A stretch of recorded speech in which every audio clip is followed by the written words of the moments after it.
Con toda la solemnidad vamos a leer la palabra de Dios. Hebreos 9 del 1 al 14. Ahora bien, aún el primer pacto tenía ordenanzas de culto y un santuario terrenal, porque el tabernáculo estaba dispuesto así. En la primera parte, llamada el lugar santo, estaban el candelabro, la mesa y los panes de la proposición. Tras el segundo velo estaba la parte del tabernáculo llamada el lugar santísimo, el cual tenía un incensario de oro y el arca del pacto cubierta de oro por todas partes, en la que estaba una urna de oro que contenía el maná, la vara de Aarón que reverdeció y las tablas del pacto, y sobre ella los querubines de gloria que cubrían el propiciatorio, de las cuales cosas no se puede ahora hablar en detalle. Y así dispuestas estas cosas, en la primera parte del tabernáculo entran los sacerdotes continuamente para cumplir los oficios del culto. Pero en la segunda parte, solo el sumo sacerdote, una vez al año, no sin sangre, la cual ofrece por sí mismo y por los pecados de ignorancia del pueblo, dando el Espíritu Santo a entender con esto que aún no se había manifestado el camino al lugar santísimo, entre tanto que la primera parte del tabernáculo estuviese en pie, lo cual es símbolo para el tiempo presente, según el cual se presentan ofrendas y sacrificios que no pueden hacer perfecto en cuanto a la conciencia al que practica ese culto, ya que consiste solo de comidas y bebidas y de diversas abluciones y ordenanzas acerca de la carne impuestas hasta el tiempo de reformar las cosas. Pero estando ya presente Cristo, sumo sacerdote de los bienes venideros, por el más amplio y más perfecto tabernáculo, no hecho de manos, es decir, no de esta creación, y no por sangre de machos cabríos ni de becerros, sino por su propia sangre, entró una vez para siempre en el lugar santísimo, habiendo obtenido eterna redención. Porque si la sangre de los toros y de los machos cabríos y las cenizas de la becerra rociadas a los inmundos santifican para la purificación de la carne, cuanto más la sangre de Cristo, el cual mediante el Espíritu Eterno se ofreció a sí mismo sin mancha a Dios, limpiará vuestras conciencias de obras muertas para que sirváis al Dios vivo. Oremos. Padre Celestial, te agradecemos muchísimo por tu palabra. Te pedimos que podamos entender, comprender, Señor Dios, y aplicarla, que podamos ver la gracia de Cristo, todo lo que aquí, Señor Dios, en el antiguo pacto era señalado y apuntado a ti, Señor Dios, que sea claro para nosotros y que podamos vivir de acuerdo a esta nueva realidad, Señor, a esta realidad mejorada, a este pacto mejorado. Te lo pedimos, Señor, en Cristo Jesús. Amén. Vamos a tomar asiento, hermanos.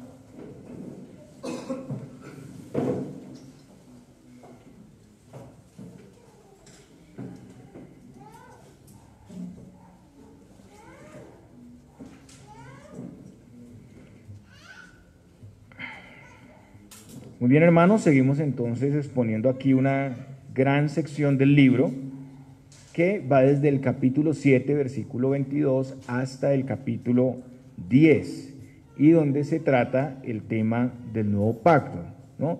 Esta porción principalmente toca este tema, aunque pues es un tema que está conectado en toda la epístola, en toda la carta. En el sermón anterior vimos el anuncio de este nuevo pacto en Jeremías 31, del 31 al 34, donde por la situación crítica de Israel y Judá antes y después del exilio, el Señor anuncia una promesa de restauración, un pacto mejorado, renovado, que es establecido por Dios, un pacto que no estaba desconectado del antiguo pacto. Eso es muy importante entenderlo. No era completamente diferente al antiguo pacto, sino un pacto en continuidad, un pacto mejorado, un pacto que se ejecutaría en el tiempo futuro y que en su amplitud y novedad traería la inclusión de judíos y gentiles como un solo pueblo, un pacto donde la ley ya no estaría en tablas de piedra, tampoco sería un pacto abolido, sino escrita en la mente y los corazones del pueblo. La ley estaría en la mente y los corazones. Y eso hace referencia a esa influencia permanente del Espíritu Santo, donde el creyente ahora es templo de Dios. Algo que en el Antiguo Testamento era parcial porque no había sido derramado el Espíritu Santo. Una relación mucho más profunda también, plena como pueblo de Dios, donde podemos ser fortalecidos, donde podemos ser socorridos mejor para atender a esas obligaciones del pacto. Un conocimiento también más pleno, más profundo, más completo, que será mayor en el siglo venidero, y sobre todo el perdón definitivo de nuestros pecados por medio de su obra para no recordar nunca más nuestra maldad. Eso es algo muy importante. Entonces, en el Antiguo Testamento la salvación pues no fue diferente a como lo es ahora. Había regeneración, había justificación por la fe y santificación. Nadie ha sido salvo por las obras de la ley, nunca. La diferencia estaba más bien en el grado de la plenitud. Esa era la diferencia. En el nuevo pacto la obra del Señor fue completa, final y satisfactoria. Así en el nuevo pacto entonces da por viejo al primero. Sin embargo, al igual que en el antiguo pacto, seguimos teniendo los mismos elementos. Vemos la benevolencia de Dios. Dios es bueno y misericordioso, lo fue con Israel en Egipto, lo liberó y después le dio leyes. También el Señor nos ha liberado de la muerte, de Satanás, de la condenación. Entonces Dios ha sido benevolente. La lealtad del pueblo, Dios demandaba a Israel guardar su pacto, guardar sus leyes, los 10 mandamientos, porque Él los había liberado de Egipto, Él había obrado poderosamente y ahora manda a su pueblo como rey a que sean leales a Él. Pues también Cristo nos introduce en el pacto, pero no nos deja sin leyes, sino que Él también nos manda a guardar su palabra en lealtad, no como un pacto de obras, no para ganar la salvación, sino en lealtad y respuesta a Él.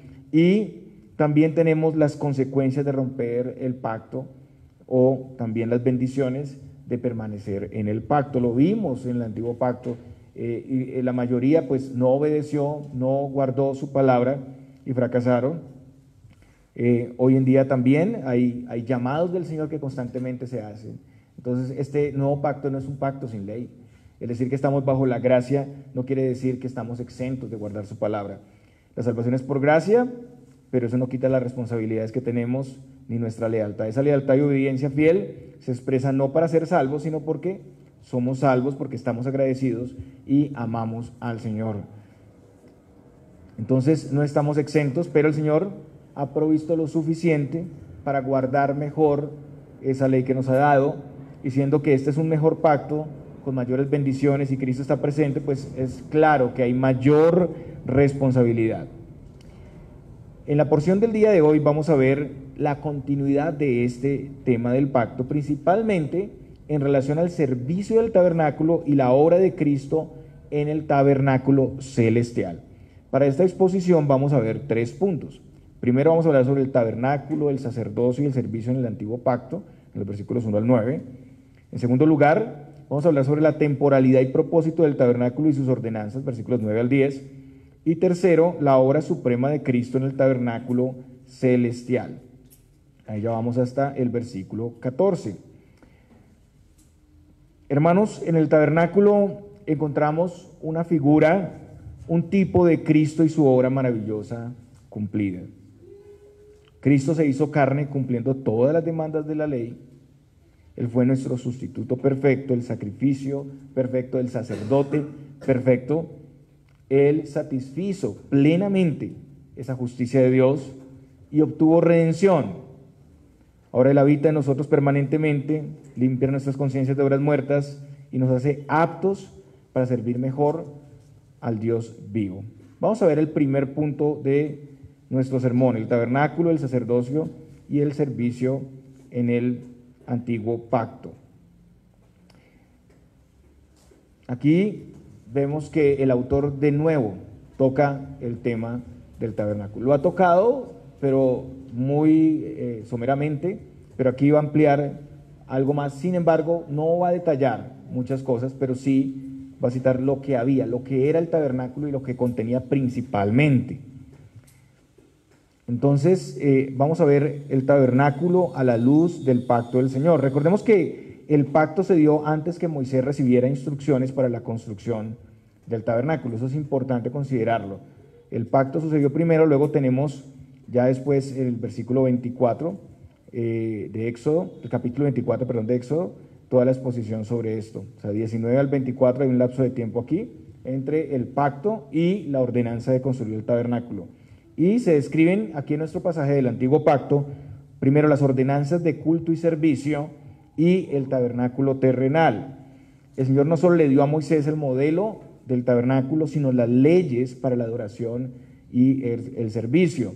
Eso está registrado en los capítulos 25 al 30 del Éxodo.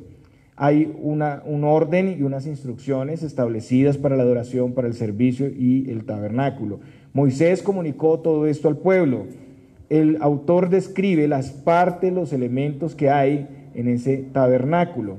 Recordemos que el tabernáculo fue mandado a hacer por el Señor. Esto no fue una idea de Moisés, fue el Señor. Éxodo 25, 8 dice lo siguiente: y harán un santuario para mí y habitaré en medio de ellos. Ese santuario, según Éxodo 25, del 1 al 7, se hizo con las ofrendas voluntarias del pueblo. Los israelitas tenían que construirlo. Perdón. Era un lugar sagrado porque Dios iba a habitar en medio de ellos. Ese era el propósito. Dios había dado el diseño del tabernáculo, los utensilios, todo lo había dado a Moisés y él debía hacerlo igual.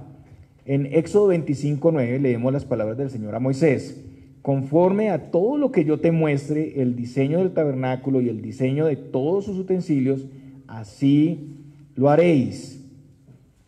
Entonces el tabernáculo era una tienda portátil, entonces se diseñó para ser desarmado y ser movido. En general había en total, si miramos todo lo que había en el tabernáculo, habían 5 muebles dentro de la tienda y 2 afuera. Esto es en el patio o lo que se conoce como el atrio. Y el lugar santo y el lugar santísimo estaba dividido en 2 por una cortina muy gruesa que se llama el velo. Eso está en Éxodo 26, 33. Y empecemos describiendo más detalladamente cada una de esas partes. Al entrar al tabernáculo, lo primero que encontramos es el patio, ¿no? Al entrar al lugar del tabernáculo está ese atrio. El patio no se describe en nuestro pasaje, ahí el autor de Hebreos no lo describe, pero es importante para conocer pues, lo que estaba alrededor del contexto. Era un patio rodeado por una cerca de aproximadamente 2 metros de alto, llamado, como les decía, el atrio. La entrada de ese patio era por una sola puerta. Y antes de seguir, todo lo que está aquí en el tabernáculo está conectado con Cristo, tiene un significado con la obra del nuevo pacto. Quienes se acercaban podían ver que solo había una entrada al arca y esto ilustraba que solo hay un camino a Dios. Solo hay un camino a Dios, tal como el Señor Jesucristo lo dijo, que era el camino, la verdad y la vida. También como Lucas lo dice en Hechos, que hay un solo Salvador, en ningún otro hay salvación, en ningún otro nombre hay salvación. En el patio estaba el altar de bronce, era lo que seguía. Era de madera, cubierto con bronce y tenía 4 cuernos, uno en cada esquina. A cada lado tenía unos palos que pasaban por unos aros para ser cargado. Ahí los israelitas hacían sus ofrendas, era el altar del sacrificio, el altar del holocausto. Y también tenía un significado. El altar servía para recordar a los israelitas que el primer paso para una relación correcta con Dios pasaba por derramar la sangre de un sacrificio. Eso apuntaba precisamente a Cristo. Y voy a hacerlo así muy rápidamente porque el autor lo hace así. El autor incluso dice, no voy a hablar más de esto y pasa más bien a explicar lo que él quiere decir aquí. Pero quiero hacer esas conexiones para que sea claro para nosotros que todo esto hablaba de Cristo y del nuevo pacto. La sangre, el sacrificio fue la manera que el Señor estableció en un texto que es muy claro. Levítico 17:11 dice, porque la vida de la carne en la sangre está, y yo os la he dado para hacer expiación sobre el altar por vuestras almas, y la misma sangre hará expiación de la persona. Entonces la sangre fue dada como una señal en relación a la vida. La vida de la carne está en la sangre, por eso Jesús dio su sangre. Esa es es también la base de nuestra salvación, que Cristo pagó con su sangre, no con oro, con plata, sino con su propia sangre. Luego de este altar estaba la fuente de bronce. Esta fuente se hizo de los espejos de las mujeres que velaban a la puerta del tabernáculo de reunión. Eso está en Éxodo 38:8. También hizo la fuente de bronce y su base de bronce de los espejos de las mujeres que velaban a la puerta del tabernáculo de reunión. Lo que sucedía era que en este tiempo no existía el vidrio, o sea, los espejos que conocemos de vidrio, sino que eran espejos de bronce muy pulidos. O sea, se pulía el bronce al punto de que podía uno reflejarse en él. Esa fuente tenía agua. ¿Y para qué se usaba? Se usaba para el lavado ceremonial. Ahí los sacerdotes lavaban sus pies en la preparación para el oficio en el altar de los sacrificios o en el tabernáculo, dentro del tabernáculo. Y eso mostraba la necesidad de limpieza. La necesidad de limpieza. El agua tiene esa señal. Luego tenemos la tienda con las dos divisiones. El primer lugar era el lugar santo. En ese lugar estaba el candelabro de oro, la mesa con el pan y el altar del incienso. Ahora, el candelabro de oro. El candelabro de oro, pues, tenía un brazo principal. De ese brazo se desprendían 6 brazos, 3 hacia un lado, 3 hacia el otro, donde se colocaban las lámparas de aceite de oliva. ¿Y cuál era el propósito de ese candelabro? El propósito del candelabro era iluminar el lugar santo constantemente. Aarón y sus hijos estaban encargados de mantener prendidas las lámparas y pues hacer todos los arreglos para tener ahí el combustible que mantenía prendidas a esas lámparas. Estaba también la mesa con el pan.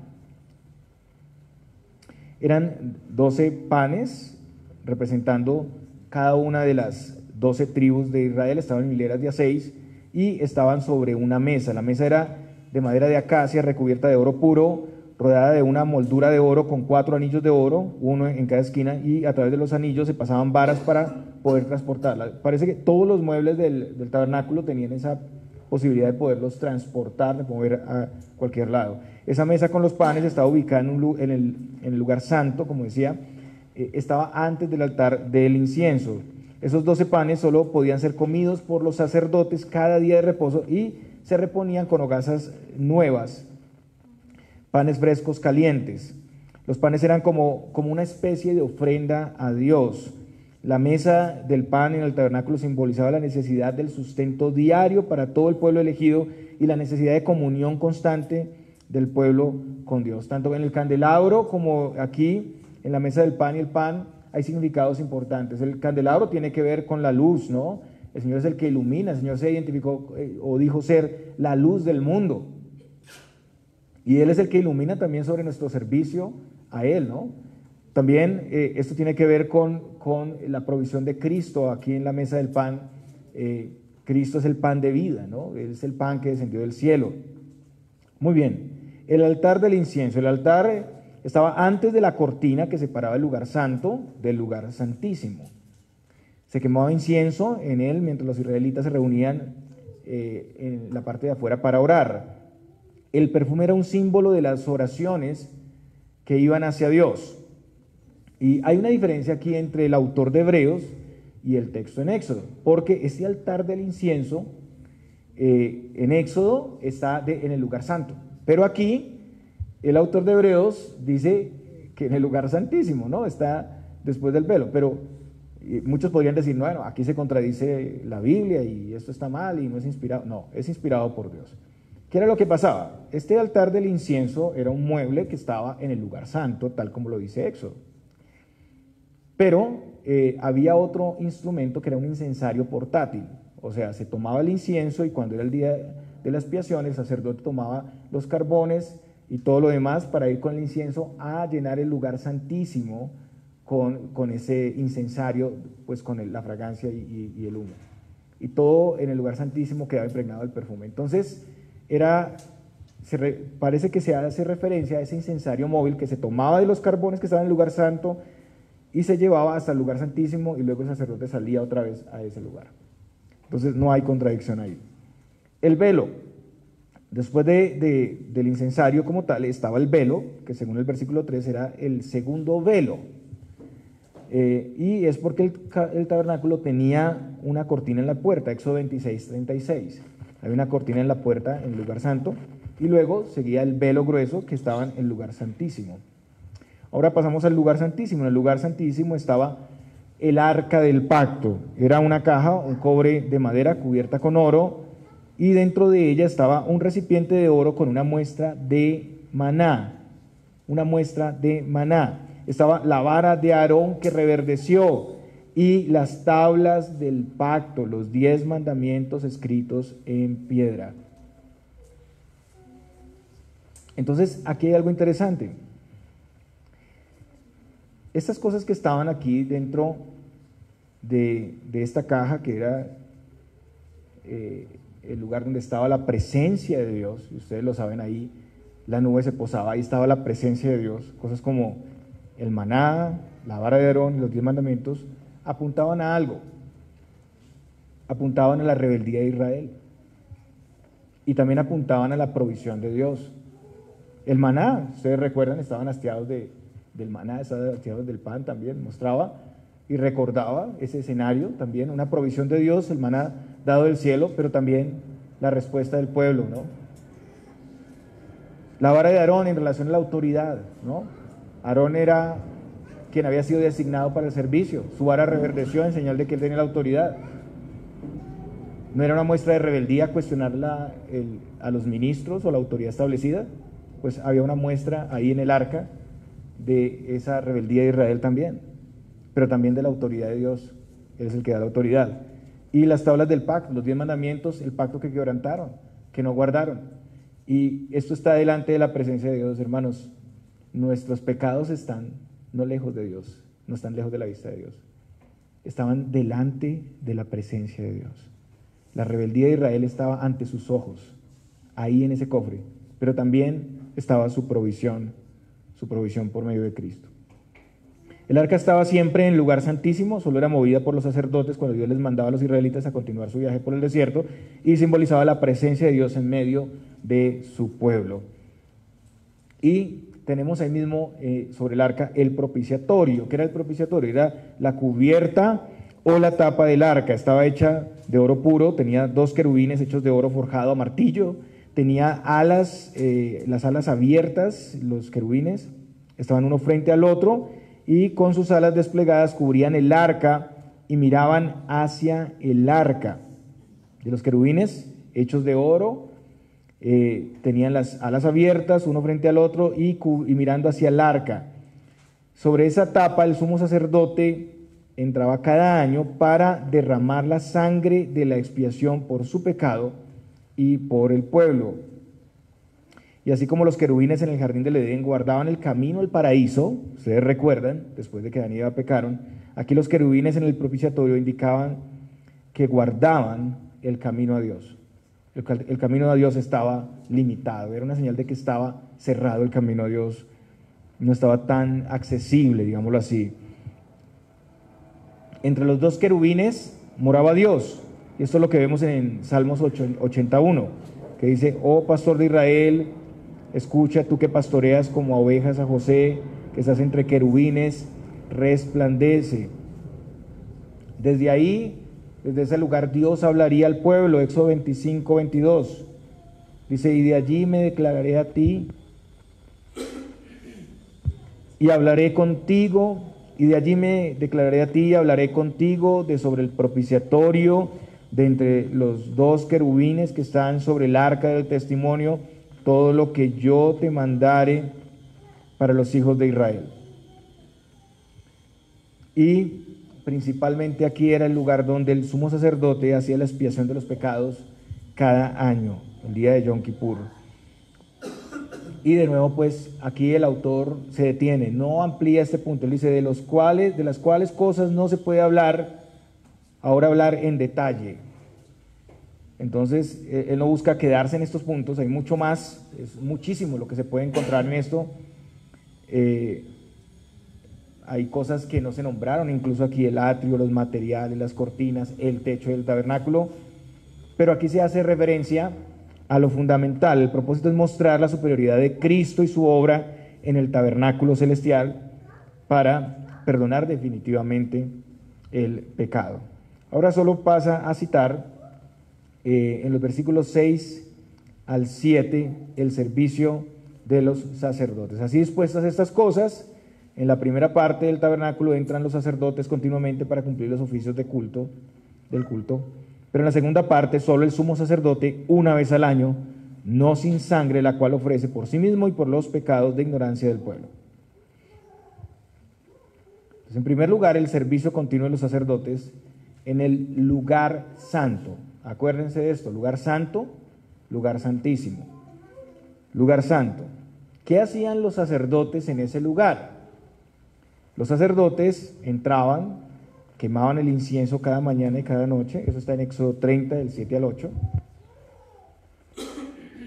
Eso era un ejercicio continuo que tenían que hacer. Ellos tenían que estar pendientes de las lámparas del candelabro, Éxodo 27, 3. También tenían que reemplazar las 12 hogazas de pan. Ustedes recuerdan, los panes, la mesa de los panes. Cada sábado tenían que hacer eso, Levítico 24, del 8 al 9. Según Lucas, la costumbre era escoger por suertes. Habían varios sacerdotes, entonces escogían por suertes al sacerdote para entrar en el lugar santo y quemar el incienso.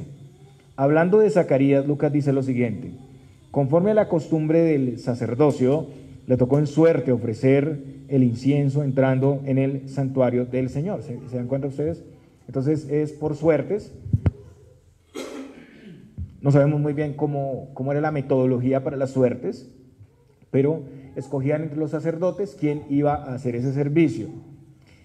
Y segundo, tenemos el oficio en el lugar santísimo. Dios aparecía en la nube sobre el propiciatorio, pero como veíamos, el sumo sacerdote no podía entrar todo el tiempo al lugar santísimo. Lo hacía solamente una vez al año. Él podría morir si entraba en otro momento. Levítico 16:2 dice lo siguiente: Jehová dijo a Moisés: di a Aarón, tu hermano, que no en todo tiempo entre en el santuario detrás del velo, delante del propiciatorio que está sobre el arca, para que no muera, porque yo apareceré en la nube sobre el propiciatorio. Esta era una gran restricción, hermanos. Y creo que ese es el enfoque del autor aquí. Lo inaccesible que era la adoración, el perdón de los pecados, todas las cosas en este santuario. Además, no podía entrar sin la sangre de un becerro primero y luego la sangre de un macho cabrío. En Levítico 16, del 14 al 15, vemos cómo lo debía de hacer. Vaya conmigo a Levítico 16, del 14 al 15.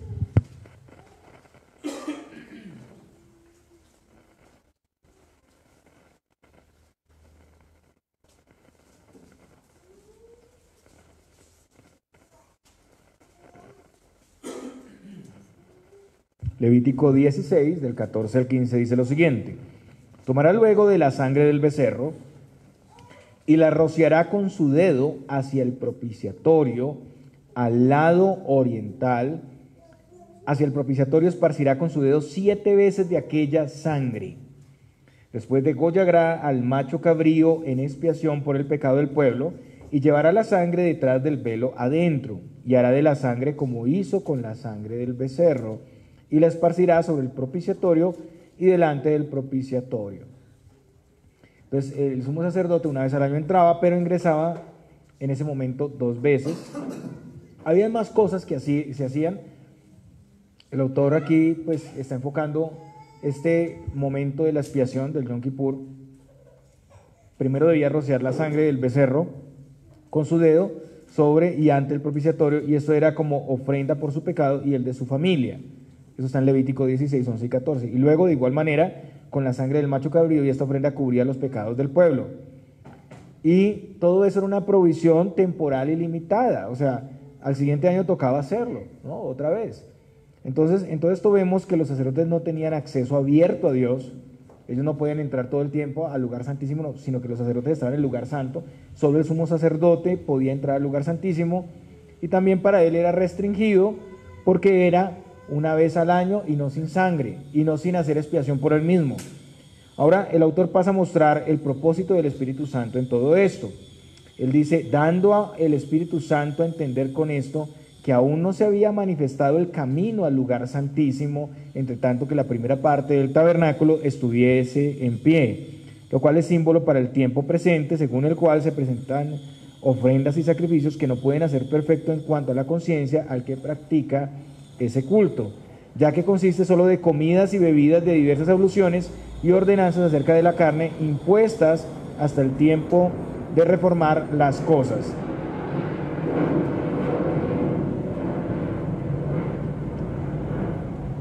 En primer lugar, es importante la referencia que se hace aquí al Espíritu Santo.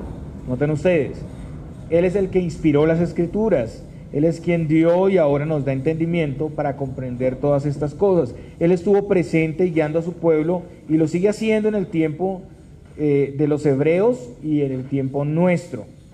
Segundo, el tiempo del acceso más pleno a Dios. Su propósito en la edificación del tabernáculo, con todas esas características y sobre todo el acceso limitado a Dios, era dar a entender que mientras estuviera el antiguo orden en el tabernáculo, hasta que no viniera el cumplimiento en Cristo, el camino a Dios no sería manifestado plena y completamente. Ya vimos que estaba obstruido prácticamente, estaba limitada el acceso a Dios. Para el tiempo del libro de Hebreos, incluso había judíos haciendo todo esto en el templo. Ya había muerto Cristo, pero ellos seguían con el templo y seguían haciendo ofrecimientos, y como sabemos, los creyentes estaban siendo tentados a volver otra vez a esas disposiciones, pero este sistema era inferior y era limitado, como vemos. El pueblo estaba alejado, el pueblo dependía de los sacerdotes solo podían hacer su servicio en el lugar santo, pero no podían entrar al lugar santísimo, y el sumo sacerdote también limitado. Solo cuando este primer tabernáculo no estuviera presente, o sea, cuando el verdadero tabernáculo y su provisión se realizara, podía haber abierto un camino al Padre. Y Cristo es quien entró a ese tabernáculo celestial, o sea, la presencia de Dios, y con su obra perfecta abrogó ese antiguo sistema sacrificial. Cuando Cristo murió en la cruz, el velo del templo, un velo gruesísimo que separaba el lugar santo del lugar santísimo, se cree que el velo en el templo tenía 18 metros de alto y 9 de ancho, y tenía un grosor de 10 centímetros. Ese velo se rompió, y no se rompió desde abajo, sino de arriba a abajo. Nadie podía romper ese velo así. Fue el Señor mismo el que lo rompió, y fue rasgado precisamente a las 3 de la tarde, cuando los sacerdotes estaban oficiando en el templo, cuando Cristo murió en la cruz. Entonces Cristo fue ese Cordero final perfecto, el Cordero de aquel año, y Él abrió el camino al lugar santísimo, a la presencia de Dios, para todos los que creen en Él. La muerte de Cristo y su propiciación ante el Padre dejó inhabilitado ese antiguo orden. En tercer lugar, una comparación para el presente. Y lo que dice el autor es que todo esto era símbolo, era ilustración para el presente de los hebreos y para nosotros. O sea, hermanos, esto es para nosotros. Parece complejo, parece repetitivo, porque el autor lo que ha hecho es hablar muchísimo y repetir y mostrar, y cada vez va dando un detalle más, pero siempre está tocando el tema. Él quiere hacer énfasis en esto, que entendamos esto. En el original, en el griego, se usa la palabra parabolé, o más bien que traduce para nosotros parábola.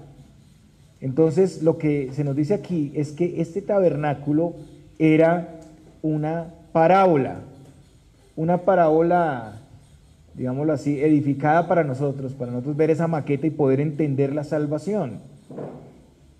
Una parábola es poner una cosa al lado de otra, o lanzar dos cosas juntas para poderlas comparar. Entonces, el propósito del tabernáculo es que nosotros podamos comparar y sacar conclusiones acerca de la salvación que tenemos en Cristo. El Señor diseñó el tabernáculo para darnos una ilustración clara del plan de salvación. Es una gran benevolencia, hermanos, una gran misericordia del Señor que se nos haya dado a conocer estas cosas de manera tan clara y tan didáctica. El autor quiere que consideremos lo bendecidos que son los hebreos en primer lugar, y nosotros al tener esta plenitud en Cristo, y además tener una enseñanza tan sencilla, tan puntual, aunque el tabernáculo tiene muchas cosas, pero muy clara de lo que es Cristo, una ilustración de su plan de salvación. El punto es que esta plenitud en Cristo ya está presente y estamos llamados a conocer más de esto y vivir conforme a esa realidad.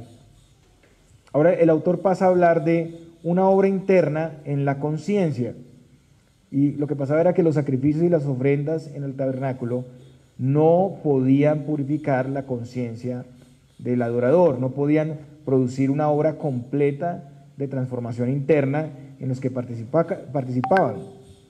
Aquí se habla de las conciencias. Ellos traían sus ofrendas y sacrificios, pero toda esa ritualidad no quitaba la culpa que seguía en la conciencia de las personas, y cada año estaban recordando esos pecados. La razón es que todo ese ceremonialismo estaba basado en cosas externas: comidas, bebidas, abluciones, ordenanzas acerca de la carne.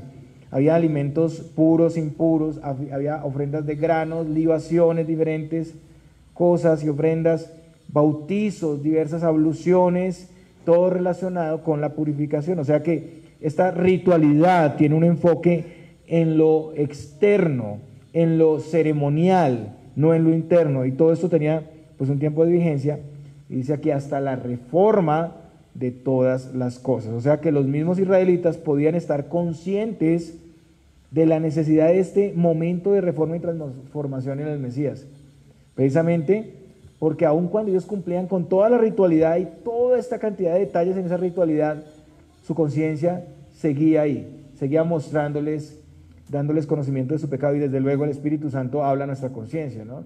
Entonces ellos seguían teniendo ese peso ahí, y tenían que año a año estar haciendo esta expiación los sumos sacerdotes. El límite era el tiempo cuando el Señor se manifestara en su obra de redención, un tiempo donde todas estas cosas serían transformadas y restauradas. Hermanos, ya no tenemos que ir a un tabernáculo o a un templo en Jerusalén para poder recibir perdón, para poder adorar o para poder servir a Dios. El tabernáculo terrenal de Moisés no está en pie porque Cristo ya hizo su obra en el tabernáculo celestial, que es la realidad. Y por eso ya pasamos el tiempo de la reforma de estas cosas. Y tenemos la realidad, una realidad que es interna. Y bueno, siendo esta una realidad interna, siendo que nuestra conciencia es tratada por el Señor y que tenemos una provisión tan grande, pues el llamado es mucho más exigente, mucho más grande a vivir para Él. Y después de hablar sobre el tabernáculo y todas las leyes y restricciones, Él pasa a hablar del cumplimiento. Y aquí pasamos a nuestro tercer punto, la obra suprema de Cristo en el tabernáculo celestial. Y esto está en los versículos 11 al 12.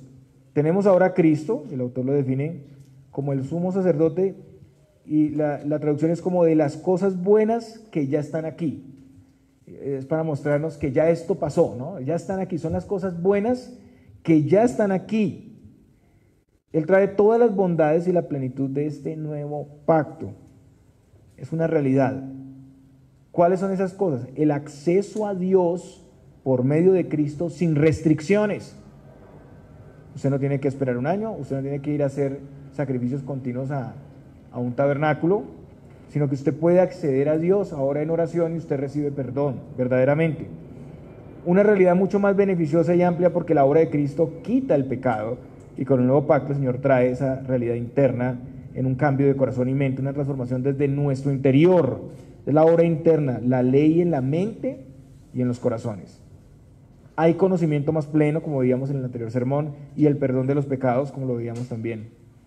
¿Y cómo consigue esto? No por los sacrificios de animales, sino por su propia sangre, y no por medio de muchos sacrificios, sino por un solo sacrificio. Para eso tuvo que morir en la cruz, y no en el tabernáculo terrenal, sino que hizo su obra, y él lo llama así el tabernáculo celestial. ¿Qué es el tabernáculo celestial? No podemos caer en el error de imaginar que hay un tabernáculo específicamente así diseñado en el cielo. Igual no, es el cielo mismo realmente, que es un tabernáculo más amplio y más perfecto, un tabernáculo que no es de esta creación. Noten ustedes, no es de esta creación, y entró hasta ese lugar santísimo el Señor, a la presencia misma de Dios, para hacer la propiciación, o sea, para apaciguar la ira de Dios. Ahí el Señor sirvió como ese pararrayos, ¿no? La ira de Dios cayó sobre él y él hizo propiciación. Él llevó todo el voltaje de la ira de Dios para darnos a nosotros paz con Dios. Ahora Dios ya no está airado con nosotros porque ya Jesús llevó esa ira del Padre en la cruz. Esto hace referencia a lo que decía el autor de Hebreos en 4:14, Hebreos 4:14, donde se dice que el Señor traspasó los cielos. No está hablando de su entrada al mundo, sino está hablando de su obra maravillosa y su ascenso a los cielos ante el tabernáculo celestial. Y eso quiere decir que entró al cielo mismo, a la presencia de Dios, y con su obra quitó toda restricción a su presencia, abrió el camino a Dios. Los sacrificios de animales tenían un buen propósito, no podemos decir que no. Había perdón y reconciliación apuntando a Cristo, y sirvió para los israelitas, pero debía hacerse cada año, ¿no? Y era muy limitado, ¿no? Era muy inaccesible. Pero ahora Cristo ha hecho un solo sacrificio una vez y para siempre y ha obtenido eterna redención. Y esto se vio evidenciado cuando Cristo murió en la cruz y el velo del templo se rompió. Redención significa el pago de un rescate, pagar la demanda que exige la ley. Así como el pueblo de Israel cuando estuvo en Egipto había caído en manos ajenas y era redimido y rescatado por Dios porque ellos eran su propiedad. Ahora el hombre que ha caído en manos de Satanás y del pecado, pues es redimido porque Él es su creador, a quien le pertenece por derecho. Cuando Dios salva al hombre, lo está rescatando, lo está redimiendo, está reclamando lo que es suyo por derecho, que son los elegidos que el Padre le ha dado. Dios envía esa redención a su pueblo, pero hay un precio que pagar por el rescate. En el Señor Jesucristo Dios pagó el precio más alto para nuestra redención. El precio fue su vida, su sangre derramada. Como dice Efesios 1:7, en quien tenemos redención por su sangre, el perdón de pecados según las riquezas de su gracia. Y ahora el autor hace un contraste entre los beneficios de los sacrificios de animales y el sacrificio de Cristo. Es importante esto. Uno a veces pregunta, bueno, ¿por qué tanta repetición? ¿Por qué cita y vuelve otra vez al mismo punto? Y aquí parece que se estuviera devolviendo otra vez a citar lo del tabernáculo, y es interesante. Pero es importante tener muy claro esto. Cualquier desvío en estos puntos, cualquier malentendido puede generar un problema grave en nuestra concepción de la doctrina sana. Versículos 13 al 14, porque si la sangre de los toros y de los machos cabríos y las cenizas de la becerra rociadas a los inmundos santifican para la purificación de la carne, cuanto más la sangre de Cristo, el cual mediante el Espíritu eterno se ofreció a sí mismo sin mancha a Dios, limpiará vuestras conciencias de obras muertas para que sirváis al Dios vivo. En primer lugar, aquí la sangre de los toros y de los machos cabríos, que hace referencia al día de la expiación, se está devolviendo otra vez al mismo punto, donde solo el sumo sacerdote entraba al lugar santísimo, iba con sangre ajena, Levítico 16, ustedes lo saben. Pero en segundo lugar está también las cenizas de la becerra rociadas a los inmundos. Esto es algo que él no ha dicho, y lo está explicando aquí. Eso aparece en Números 19. En esta ceremonia, una becerra rojiza, alazana, sin defecto, sobre la que no se había puesto yugo, debía ser traída al sacerdote para ser sacrificada y quemada. El sacerdote tomaba la sangre con su dedo y la rociaba hacia la parte delantera del tabernáculo 7 veces. La vaca se quemaba completamente, era un holocausto. El sacerdote echaba madera de cedro encima mientras que se estaba quemando hisopo y escarlata. En medio del fuego ponía todo eso, las cenizas. Entonces después se recogían, se reunían en un recipiente y se les echaba agua. Esas cenizas eran puestas fuera del campamento y después se guardaba y se usaba con el hisopo, que era la rama de un árbol, se untaban ahí, se mojaba y se rociaba a los inmundos para la purificación. ¿Qué tipo de inmundicia? Pues eran las personas que habían tocado un muerto o un sepulcro o la tienda y las cosas de alguien que murió, o incluso las vasijas que estaban abiertas. Si había una vasija abierta, pues tocaba purificar eso con el hisopo y esta agua mezclada con cenizas. Entonces, estos sacrificios y los rociamientos con cenizas, aunque eran cosas externas, lo que dice aquí el autor es que no quitaban definitivamente el pecado, eran temporales, tenían el buen propósito de la purificación de la carne, o sea, lo externo, y eran medio dado por Dios en ese momento para ser restaurados a la santidad, pero no trataban con el corazón. Pero en contraste, hermanos, está la sangre de Cristo. Y el autor dice, cuánto más la sangre de Cristo, el cual mediante el Espíritu Eterno se ofreció a sí mismo sin mancha a Dios, limpiará vuestras conciencias de obras muertas para que sirváis al Dios vivo. Entonces la sangre de Cristo, dice aquí el autor, purifica mucho más completamente, su efecto es más amplio porque no se limita solo a lo externo, sino al ser interior. El corazón es la fuente de todas las maldades, todos lo sabemos. Marcos 7, del 21 al 22 dice, porque de dentro del corazón de los hombres salen los malos pensamientos, los adulterios, las fornicaciones, los homicidios, los hurtos, las avaricias, las maldades, el engaño, la lascivia, la envidia, la maledicencia, la soberbia, la insensatez. Y eso hace referencia al hombre interior, incluye el alma, la mente, las emociones, la voluntad. El corazón es la fuente de todas esas maldades y es lo que contamina el hombre. Es desde el interior que el Señor hace esta obra y no solamente limpiando la carne, la parte externa. Y toda esa provisión la hizo ofreciéndose a sí mismo sin mancha a Dios mediante el Espíritu Eterno. En su ministerio el Señor fue guiado por el Espíritu Santo, ungido con el Espíritu Santo, recibió un bautismo, ¿no? Cuando fue bautizado por Juan, un bautismo del Padre también, el Espíritu Santo vino sobre él, y desde su entrada al mundo, él era lleno del Espíritu Santo. Él es la tercera persona de la Trinidad, quien se describe con el atributo único de Dios, la eternidad. Fue por medio del Espíritu Eterno que él hizo este ofrecimiento al Padre. Y vemos aquí las tres personas de la Trinidad en acción para nuestra salvación. Él fue un sacrificio perfecto y sin mancha. Así como el Cordero no podía tener ningún defecto, Cristo era santo y perfecto. Es lo que Pedro también dice, que era como un Cordero sin mancha y sin contaminación. El autor ya había dicho, porque tal sumo sacerdote nos convenía, santo, inocente, sin mancha, apartado de los pecadores y hecho más sublime que los cielos. Él era el único que podía lograr nuestra redención. No tenía como el sumo sacerdote que hacer un sacrificio por él mismo, sino que siendo santo y sin mancha, se ofreció a Dios. Él sirvió al altar como sacerdote y fue puesto sobre el altar como sacrificio. Como resultado, entonces, por su sangre limpia ahora nuestras conciencias y nos transforma, nos aparta desde el interior de las obras que llevan a la muerte eterna. Ahora, aquí puede haber dos significados. Cuando habla de obras muertas, puede querer decir el servicio que es un ministerio no tan vital, digámoslo así, o un servicio que no es fructífero, pero también tiene que ver con las obras que llevan a la muerte eterna, o sea, los diferentes pecados, las acciones pecaminosas y malignas.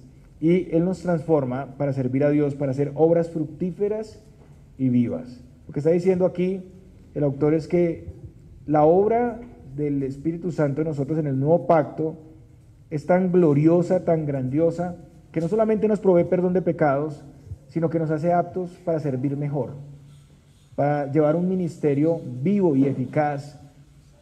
A veces las personas dicen, es que yo no puedo, es que no puedo hacer las cosas como las hace tal persona, es que yo tengo muchas debilidades, es que en esto no lo hago bien.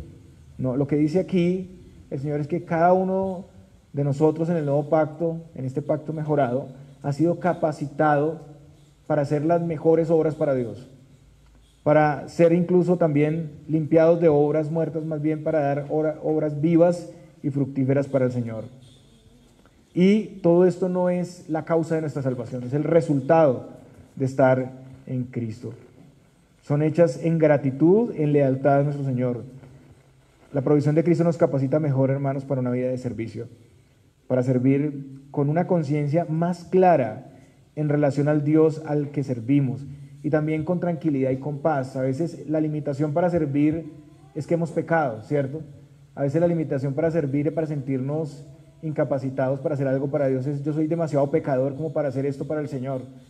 Pero el mensaje del Evangelio nos muestra que la obra de Cristo fue tan perfecta, tan gloriosa, tan grande, que Él nos limpia desde adentro para que nuestra conciencia esté tranquila de que aun cuando hemos fallado, Cristo verdaderamente nos ha perdonado y que ahora podemos servir desde el corazón, podemos servir tranquilos y no acusados. No hay nadie que nos pueda acusar. Satanás no puede acusarnos, nuestras conciencias no pueden acusarnos, podemos servir con toda libertad. Entonces debemos preguntarnos, hermanos, ¿qué es lo que nos detiene para servir al Señor? Muchas veces las iglesias permanecen con todas las personas sentadas sin disposición para servir. Y la razón es sus conciencias. Están atormentados por sus conciencias. Piensan que no pueden hacer algo apto para el Señor.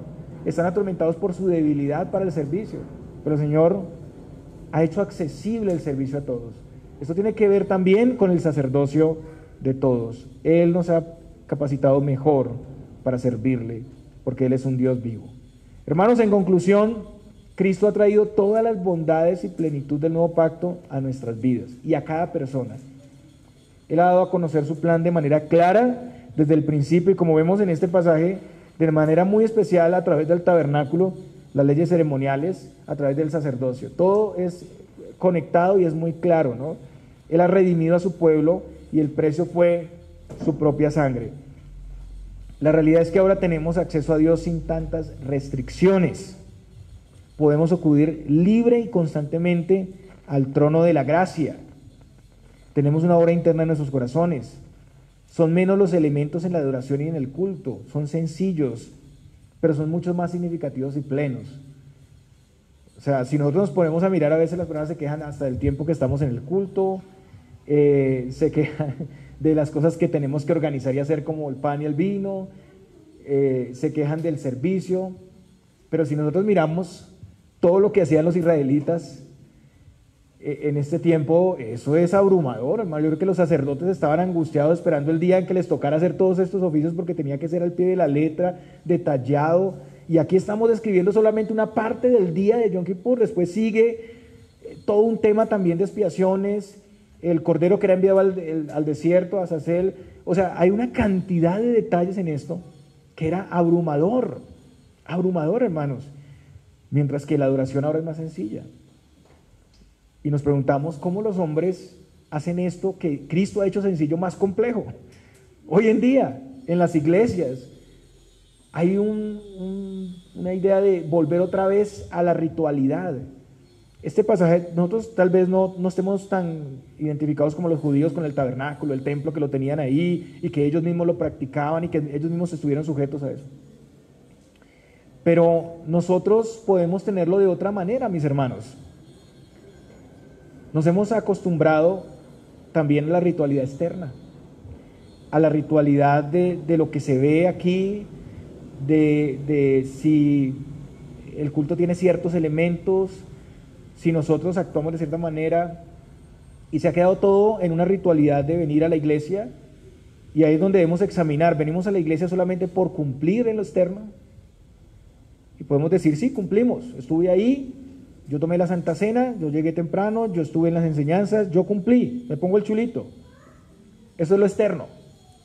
Ya hice mi labor, pero mi corazón fue tratado con el Evangelio, tanto que mi vida cambió en ese momento para hacer otra cosa nueva. Siempre que estamos expuestos a la palabra hay novedad, hay transformación, porque la palabra es viva, no es una palabra muerta, es palabra viva y poderosa, es eficaz. Nosotros lo confesamos, pero a veces no lo vivimos. Vemos a Dios lejano a nosotros cuando su presencia está entre nosotros. La promesa del tabernáculo, hermanos, es que Dios mora entre su pueblo, y lo ha hecho por medio de Jesucristo, de una manera tan cercana que está en nosotros mismos, en nuestros corazones.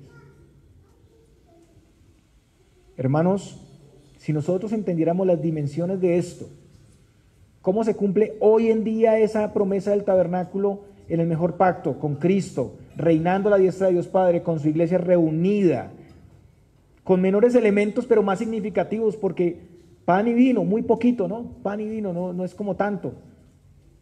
No tenemos carne, no tenemos cordero ahí, no, es pan y vino, muy sencillo, pero significa más, porque es Cristo mismo. Ahora, quienes creemos, hemos sido capacitados para vivir, servir y adorar más eficazmente a nuestro Dios. ¿Cómo se ve esto a la luz de nuestras vidas? La provisión que Dios ha dado es tan grande, pero nosotros, si al caso, venimos aquí a adorar al Señor. Pensemos entonces, a la luz de toda esta gran provisión, cómo estamos viviendo y aprovechando todas estas bendiciones. En la oración constante, todos tenemos acceso a Dios, en el culto de adoración, en el servicio al reino de Dios y a todos los hermanos. Hay cosas aquí muchas cosas para hacer y ahora todos somos sacerdotes de un nuevo pacto. O sea, todos somos servidores, todos podemos ir a la presencia de Dios. Ese es el significado que tiene. Ya no hacer expiación, sino a disfrutar de lo que ya Cristo proveyó. Y todos tenemos ese acceso, podemos ir a Él constantemente. Es donde nos preguntamos, ¿qué es lo que nos limita, mis hermanos? Porque si Cristo rompió la cortina para darnos acceso a Dios, para que podamos ver al lugar santísimo, ¿qué es lo que te quita la vista de Dios hoy? ¿Qué es lo que limita tu acceso a Él cuando lo tienes abierto de par en par? A veces estamos mirando más bien a nuestros corazones, hemos levantado otra cortina, una nueva cortina al lugar santísimo. Y ya a veces no queremos ni siquiera mirar allá, a la presencia gloriosa de Cristo, que está en su palabra, que se exhibe plenamente hoy. Examinemos qué es lo que está limitando ese acceso a Dios para nosotros, porque el trono de la gracia está dispuesto constantemente para su pueblo, y este es un llamado a lograr las ricas bendiciones que el Señor nos ha dado. Hermanos, hoy es día también de arrepentimiento, es día de gracia del Señor, así que presentémonos delante de Dios, examinemos todo esto, el acceso que tenemos a Dios, y pensemos, examinemos en qué estamos fallando y cómo podemos aprovechar estas bendiciones que ha provisto el Señor. No olvidemos que hay lealtad en el pacto, hay llamados del Señor, y uno de los llamados es acudir a Él, a recibirle su gracia, a recibirle su poder. No descuidemos esa provisión que el Señor nos ha dado. El Señor les bendiga, mis hermanos.